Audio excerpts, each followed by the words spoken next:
come in. Welcome. I'm E.G. Marshall. Welcome to the world of your own terrifying imagination. There are people who suddenly find themselves tortured and taunted by a fragile wisp of a memory. It's a memory of something they may have said or something they think they did. Exactly what it was has been long forgotten. But now it must be paid for. And the price? Life itself.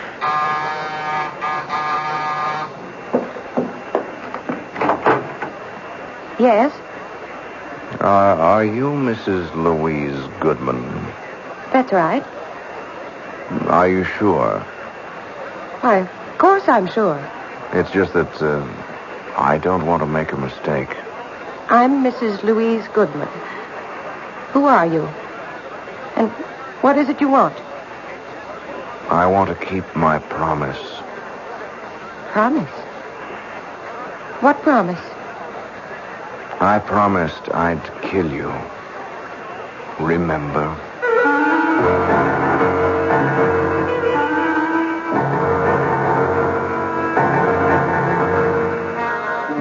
Our mystery drama, A Little Night Murder, was written especially for the Mystery Theater by Sam Dan and stars Tony Roberts.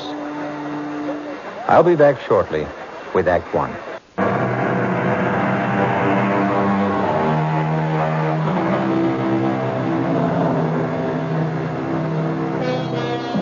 Downtown at night, the city is a deserted place.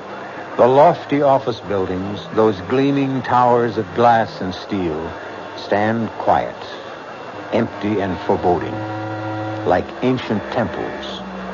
And like the ancient temples, they also have their priestesses.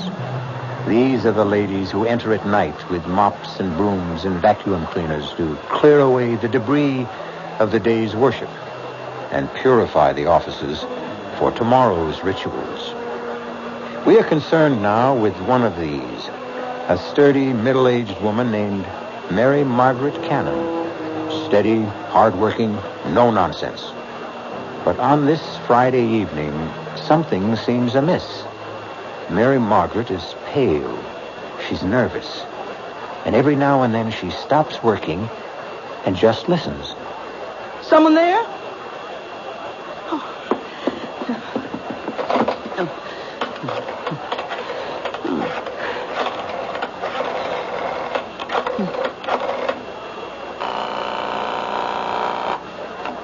Hello? Terry, I'm scared. Scared? You? Oh, now, Mary, what would you be scared of? I don't know. It's these murders.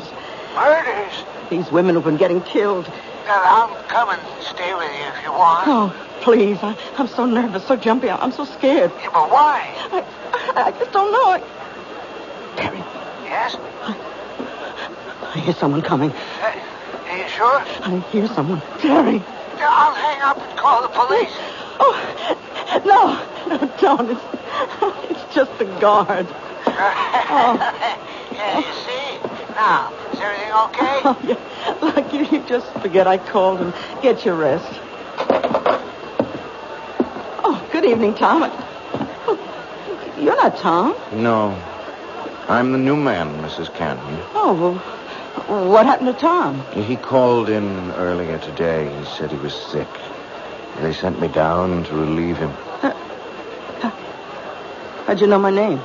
Oh, Tom told me. I asked him, who's in the building tonight, and he said, just Mrs. Cannon. But what? Well, Tom doesn't know my last name any more than I know his. We're just Mary and Tom. How did you know? Why shouldn't I know your last name? You know mine. How? How would I know your last name? It's Jackson. Remember? Little Peter Jackson. I never saw you before in my life. Oh, you did. Yes, you did. What do you want? I want to keep my promise. What promise? I promised I'd kill you. Why do you want to kill me? You don't remember? Well, let me refresh your memory, Mary Margaret Cannon. 23 years ago, you lived on Baxter Street, and one morning you walked into a little grocery store. Now you remember. You have exactly 30 seconds to live. Oh, please don't kill me, please. Shouldn't you be saying your prayers? But I told the truth. If it was the truth, then God will forgive you. Pray, Mary Margaret Cannon. Pray. Oh, listen. My husband and I, we have a little money put aside. And I know exactly how you got Well, it. you can have it. All of it. Only don't Pray, Mary Margaret. Jackson! Peter Jackson! Maybe 30 years old, tall, thin, blonde. Don't shout. No one can hear you. They'll hear me. They'll arrest you and hang you. His name is Jackson. Peter Jackson. Oh, no, don't. They'll catch you, Peter. They'll catch you. Number 4. Mrs. Mary Margaret Cannon. Number 5, coming up, Miss Alice Maitland.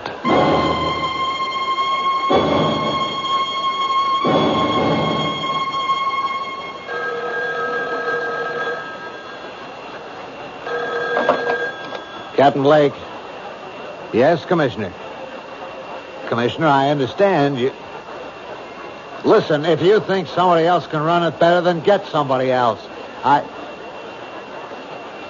agree, sir. Yes, sir. No need for any of us to blow his stack. Absolutely, sir. Yes, I'll keep you informed.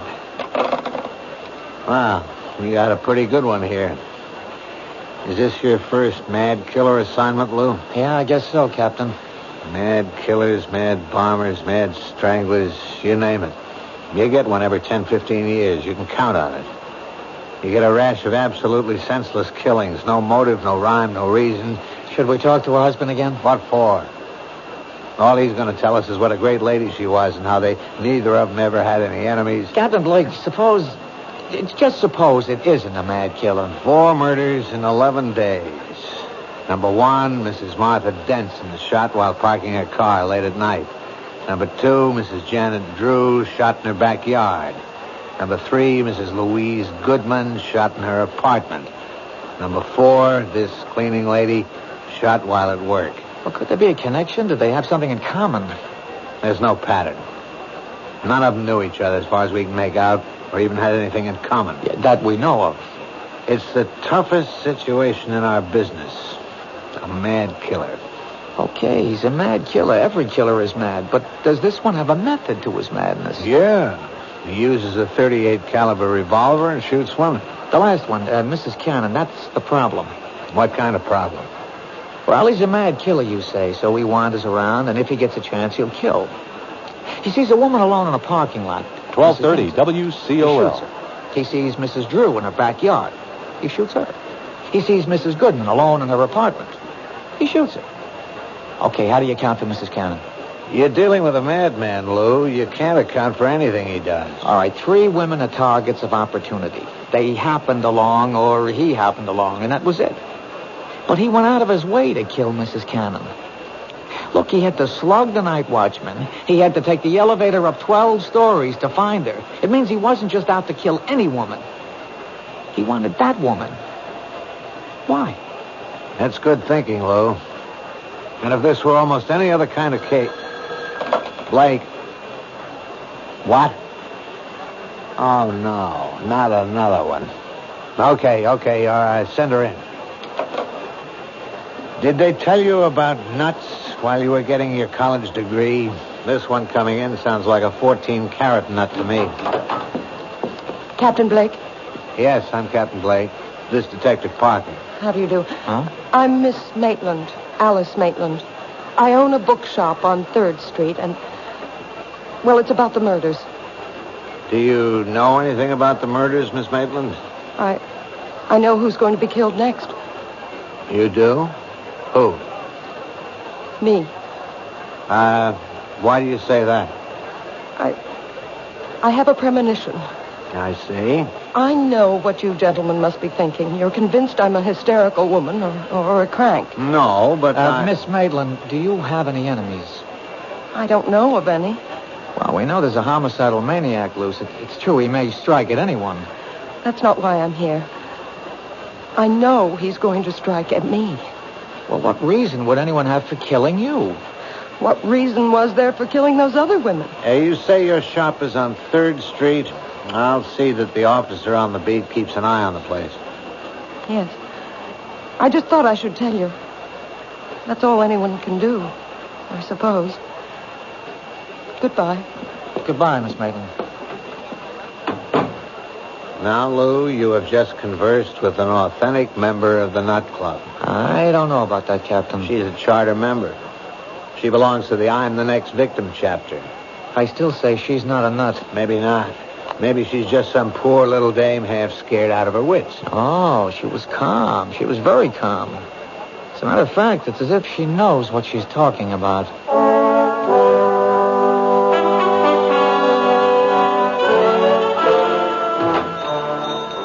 May I help you? Oh, Hello. Remember me? yes. You're one of the detectives I spoke with. Yeah, Lou Parker. Tell me why you came to police headquarters with a story that, well, rationally, it doesn't make sense. You said as much yourself. You felt that you had made yourself seem somewhat ridiculous. But now, well, forget all that. I'm willing to assume that your story is true, that you really are next on the list. Then you do believe me? I'm willing to accept what you say, but you have to help me. Does anyone have a motive for wanting to kill you? No. You never did or said anything that may have hurt someone? I can't remember. A disappointed boyfriend? I never really disappointed anyone that way. And yet you insist someone wants to kill you. I know it sounds ridiculous. There's a reason for feeling the way you do. If only we could uncover that reason. Excuse me, that's my phone. Hello? Hello? Hello? Hello? Miss Maitland? Yes. What is it? You seem rather pale. Oh? What happened? When I picked up the phone, there was just a click on the other end. As if someone had just hung up. Well, why should that seem to upset you? Well, because it's happened before. It has? Yes. Frequently? I mean, often enough so that it really isn't just an accident? 3, 4, perhaps 5 times a day. When did it start? Oh, I'd say about 2 weeks ago. I remember it happened 3 times the night the first of those women was murdered. Well, why didn't you tell us this before? I didn't think it was anything important. May I use your phone? It's back there in the office. Okay, I'll only be a moment. May I help you? Yes. Is your name Alice Maitland? Yes. Can I do anything for you? Well, you see, I came here because I have to keep a certain promise I made.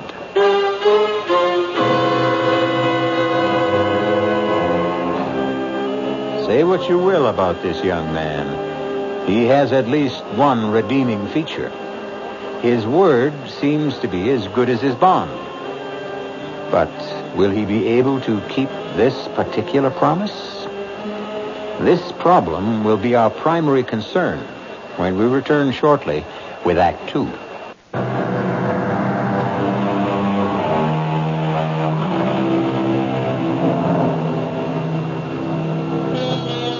At one time, a young man named Peter Jackson has made the same promise to several women. A promise that he would kill them. So far, he has kept his promise 4 times. Now, he is in a bookshop owned by a Miss Maitland, apparently ready to fulfill promise number 5. I came here because I have to keep a certain promise I made. You made a promise? Oh, yes. And I came here to keep my word. Miss Maitland, I think we're... Oh, I'm sorry. I didn't know you had a customer. What sort of promise are you talking about? I had promised a special person I would buy her a book. And I came in here to... Any particular type of book? Yeah. Yes, a good murder mystery. Oh, well, we have the latest Jonathan Merriweather novel. No, I don't dig him. Nothing happens. You got anything by Mike Stilson? Now, there's a guy who really writes murders. I mean, he kills somebody every other page. Oh, we're sold out on the latest. It's called Blood on the Street. Yeah, that's the one in which this guy kills all those dames. Look, if you're interested in that kind of stuff, all you have to do is read the newspapers. Do I tell you what to read, buddy? Sorry. I could order the book and have it day after tomorrow. Oh, no, that'll be too late. Well, try us again. Sure.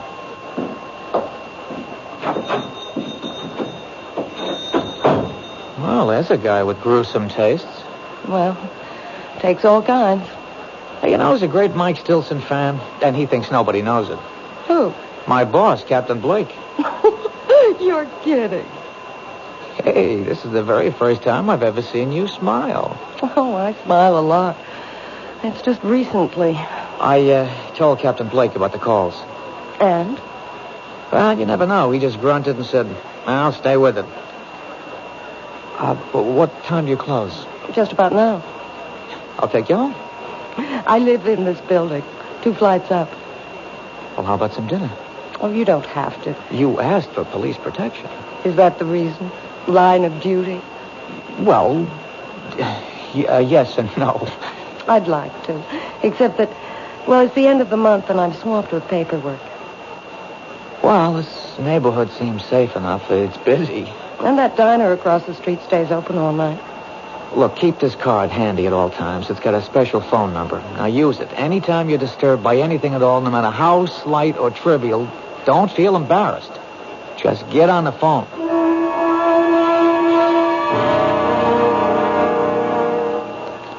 But I've already told the officers everything. Yeah, I know, Mr. Cannon, but I just have one more question. It's very important. What could be important? Mary's dead. You said that Mrs. Cannon had no enemies. I'll take that back. She had a great many enemies. But when we asked you last night, you said she had none. Sometimes when you think about a question, you see it in a whole new light. Can you name some of these enemies? She was good. She was honest. I'm sure she was, but just tell me this. During the past 10 days or so, would the phone ring and then go dead as soon as you picked it up? Yeah, now that you mention it, yeah, it happened. Often? At least 2, 3, maybe 4 times a day. I see. Is the name Alice Maitland familiar? Alice Maitland. Think. Alice Maitland. You know, there is something familiar about it. The Alice Maitland. Think of the type person with whom you could associate that name. Now, would she be a movie star, a librarian, a teacher, a woman who might own a bookstore? No, none of those. I think of a little girl. A little girl named Alice Maitland. Did she live in the neighborhood? You know, these past couple of years, my memory, it just comes and goes. Right now, it's gone. Well, if ever you remember why and how you know Alice Maitland, call the number on this card.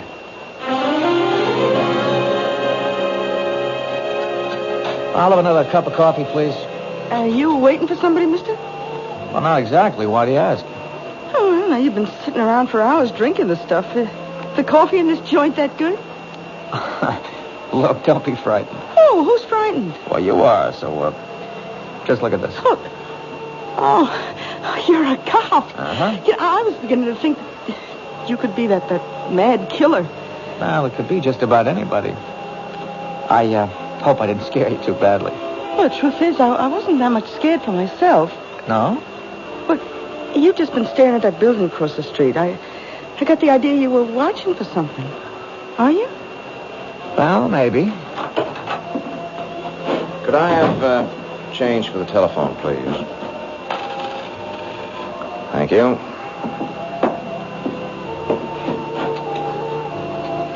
Now, where have I seen him before? What did you say? Nothing. Just talking to myself. You do that a lot, don't you? Do what? Talk to yourself. Well, that was a short call. She wasn't home. Oh, it's too bad. Did you find the book? What book? The one by Mike Stilson. Oh. No. Well, keep looking. You know the best way to stop talking to yourself? No. Get married. The light went on in her room. What's that? He went to the booth.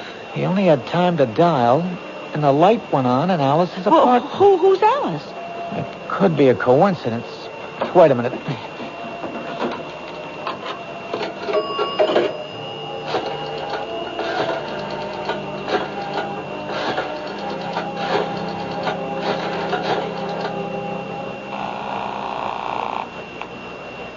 Hello? Alice, it's Lou Parker. Did I wake you? No. I'm up. Did your phone ring just a minute ago? Did it ring? Well, I don't know. What do you mean you don't know? Well, I'd fallen asleep, and, well, I must have been having a bad dream. I think I heard the phone, but it could have been in the dream. Anyhow, I did wake up suddenly, and I turned on the light, but I didn't hear the phone ringing anymore. Could it have been the ringing of the phone that woke you? I don't know. Did I hear it ring, or did I dream it was ringing? Why do you ask? I'm just checking. Anyhow, I'm glad you're okay. I'll see you tomorrow. Good night. Oh, that was a short phone call, too. Yeah. How is she? Who? Your girl. How do you know I called my girl? I told you I read character Do you also read the future? like an open book. Well, I sure hope so.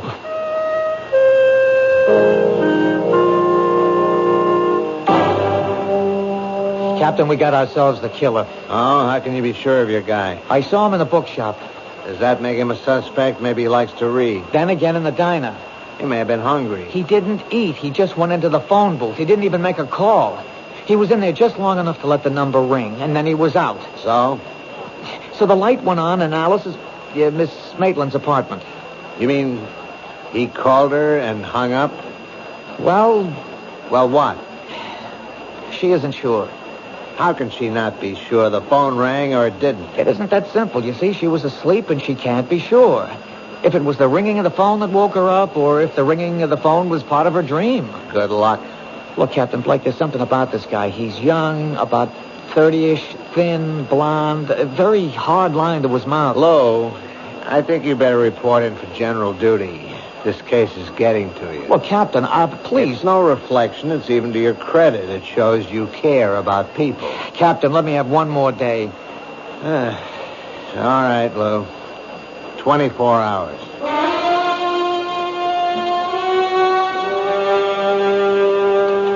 I'm sorry I've caused you so much embarrassment, Lou. That's all right. Captain Blake is unhappy. He'll get over it. He thinks I'm crazy. Well, he thinks most people are crazy. Lou, you can't keep guarding me forever. He has to strike at you soon. That's the pattern. He's done 4 murders in 12 days. That's one every 3 days. This is the night of the 15th day. He's due. Unless what? Unless I've scared him off for a while. No, keep away from your window. Why? Well, if he's around, we'll be tipped off. But could I have scared him away? After all, how would he know I'm a cop? You never saw him before? Never. We have to assume he's our killer. And what is the only thing we know about him besides his general physical description?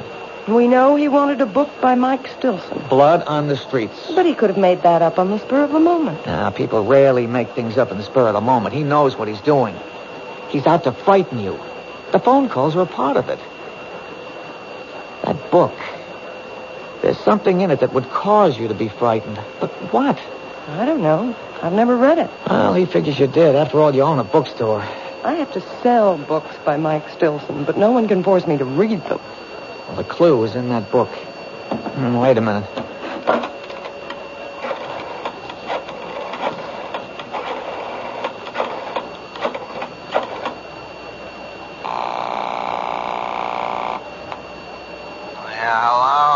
Captain Blake, it's Lou Parker. Do you know it's 2 in the morning? Yes, sir, but I'm calling in the line of duty. You live dangerously, Lou. What is it? Captain, you've read all the books by Mike Stilson. What? Don't deny it, sir. It's a known fact throughout the department. You mean you woke me up at 2 in the morning just to ask? Line of duty, sir. If I read those books, it's only because I get a good laugh at how unrealistic they are. Captain, what's the story of blood on the streets? Lou, I hope your patrolman's uniform still fits. I'll be able to prove this is the line of duty.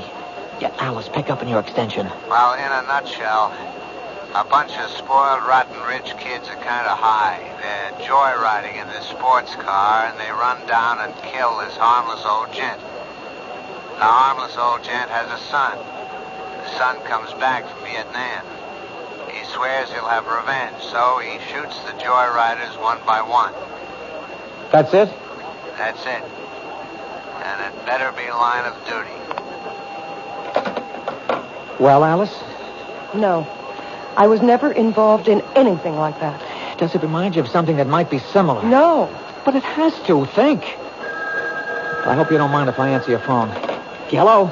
Detective? Yes. He's here. You know, Blondie. He's sitting at the counter. He's having a ham sandwich and a glass of milk. Thanks. He can't see me, but I can see him. Oh, he's headed for the phone booth. Oh, good work. We better hang up. What is it, Lou? Well, right now, right here and now, we're going to find out. If that telephone should ring...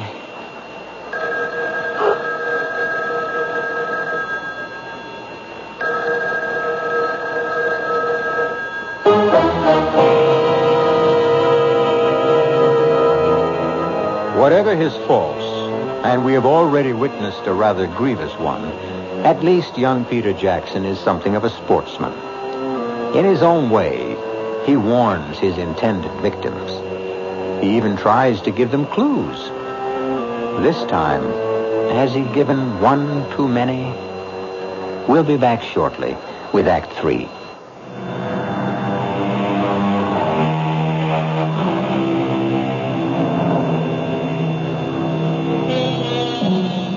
What would our civilization be without the telephone? Imagine your life without it. And the way the telephone works, it requires two people to complete a call. However, some of the most eloquent conversations can be carried on when there's no one at the other end, as you shall hear. Answer it, Alice. Answer it. Hello? He hung up. Now I've got him. Where are you going? You stay here.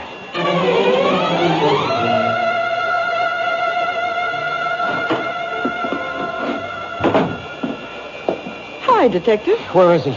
Blondie? Well, I told you he went into the phone booth.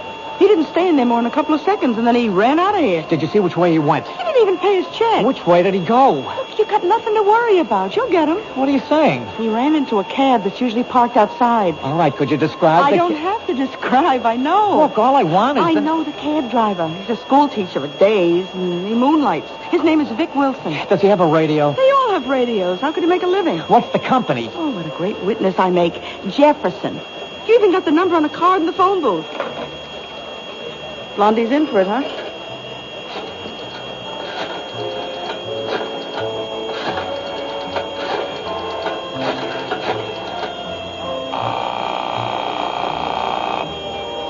Jefferson cabs. This is a police call. You have a driver, Vic Wilson. He's on a job right now. The minute he checks in, have him report back to the diner at 3rd Street, to Detective Parker.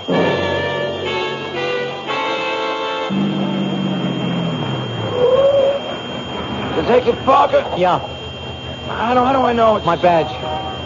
Get in. Can't be too careful of that maniac running around loose. Where'd you take your last fare? 790 Crescent. Oh, what is it? It's an apartment building. How big? 6 family, I'd say. Attached? No, it's all by itself. There's an empty lot on either side. They're renovating the neighborhood. It's about time. He lives there, huh? Yeah, I've been taking him there for the last couple of days. He comes out of the diner, he gets into the camp, that's where he goes. That's good enough. Is he a bad boy? Well, you wouldn't give him a star for good conduct, teacher.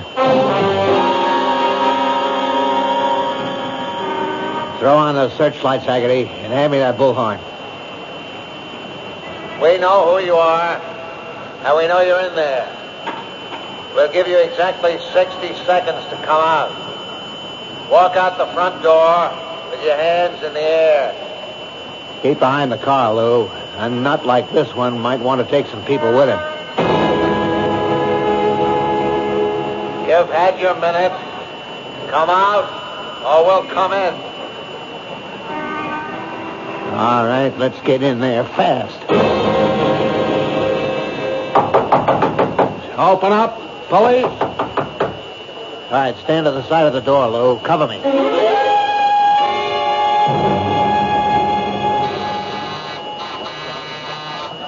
Who is it? It's me, Lou.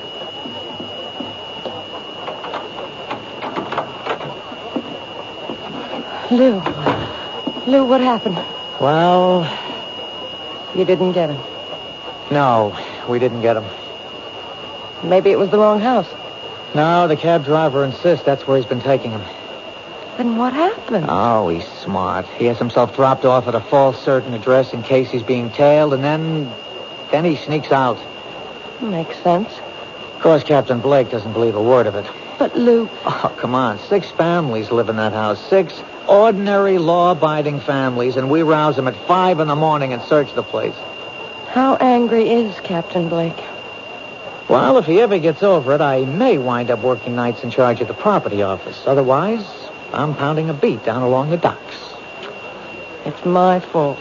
No. How do I really know I'm in danger? Why isn't this the product of an overwrought imagination? And the phone calls? Coincidence. And the guy in the bookshop? And we see him again in the phone booth just before your telephone rings? It could all be coincidence. I can't accept that. Captain Blake does. As far as I'm concerned, you're in danger. And you're convinced of it, too, aren't you?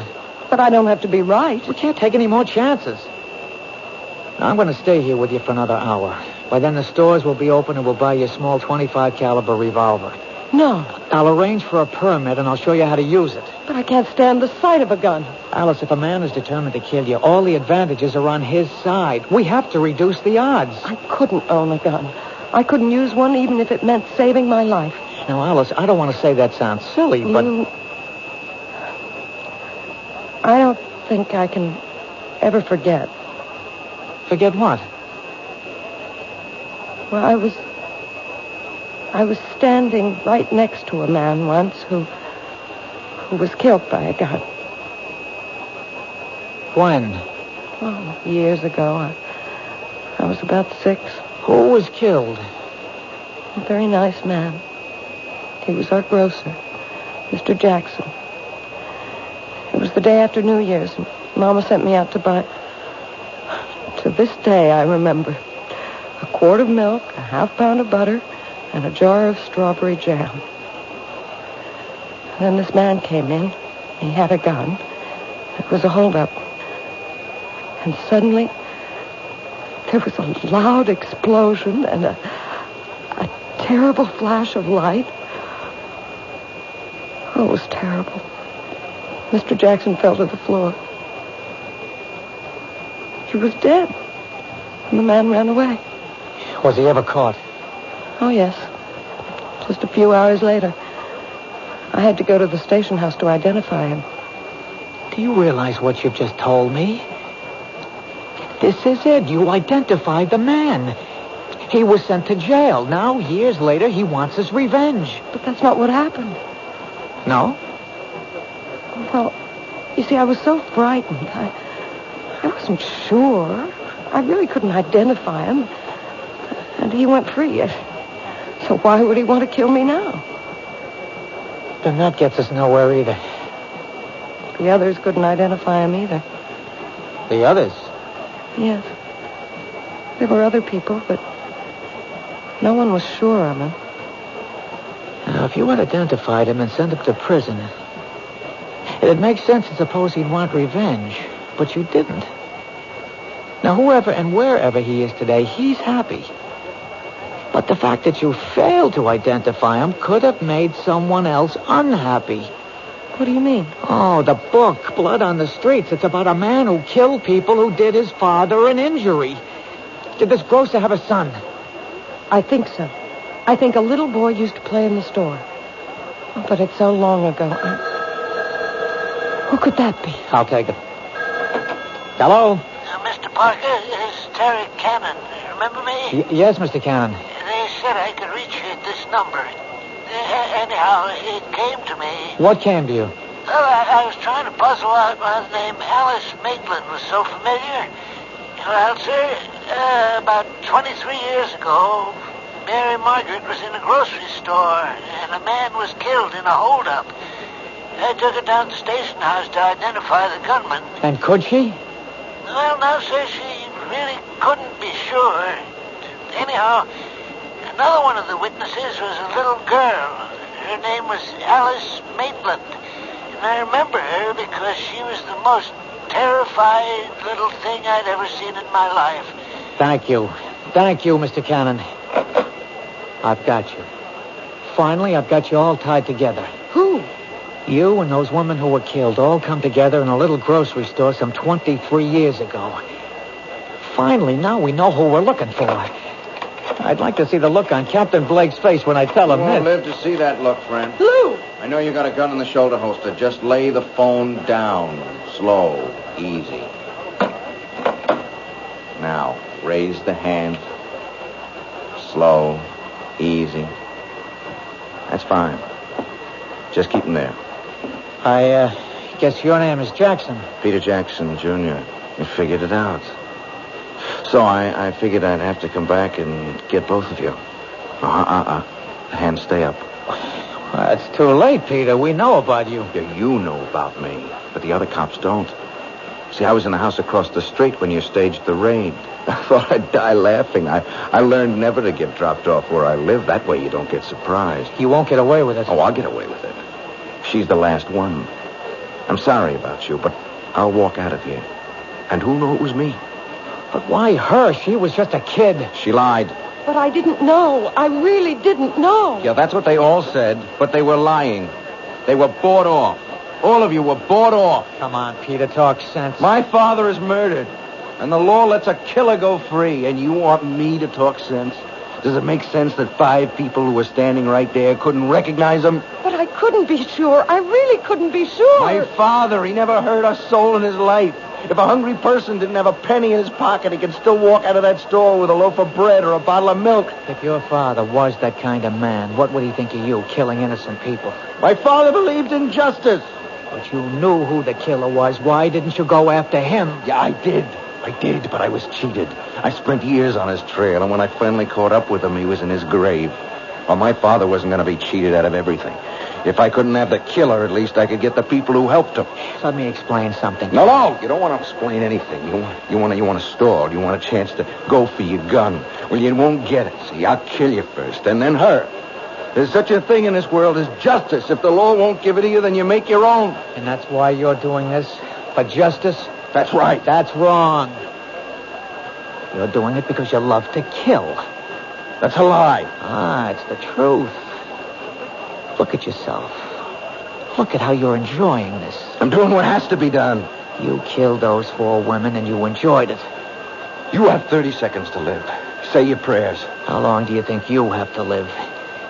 You're going to keep killing and you'll be caught. You can't stop.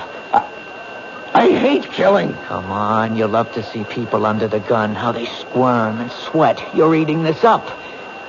Look at your face in that mirror. Look at that grin. Like a wolf. See how flushed and excited you are. Look at yourself. Look. I'm going to break your arm. Drop it. Very good work, Lou. Very good.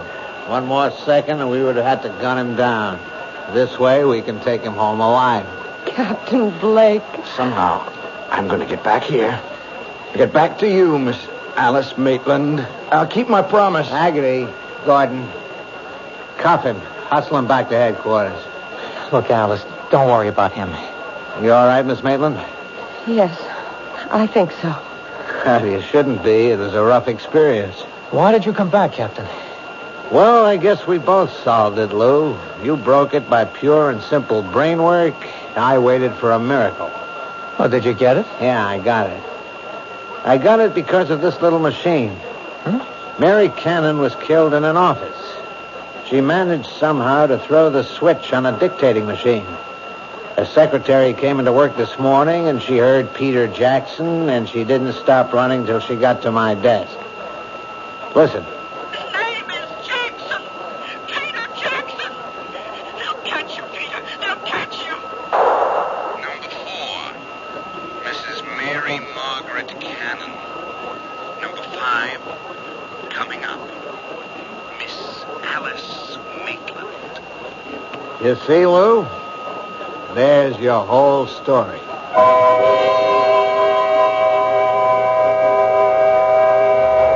Of course, that isn't our whole story. For instance, you might want to know what happened to Peter Jackson. He's in a hospital for the criminally insane.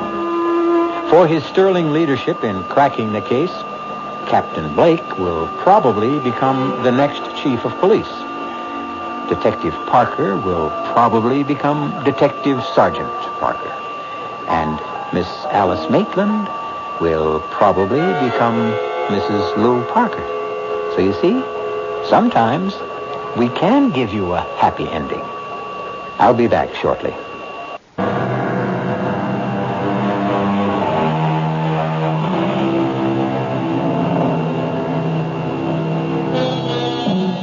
The story you have just heard was concerned with the most precious concept the human race has ever created: justice. And when you think of Peter Jackson, perhaps he proves the point made by a great poet. When a man takes justice in his own hands, he will soon shape her to his own ends. Our cast included Tony Roberts, Susan Grossman, Jack Grimes, Bryna Rayburn, and Robert Dryden. The entire production was under the direction of Hyman Brown. G. Marshall inviting you to return to our Mystery Theater for another adventure in the macabre. Until next time, pleasant dreams.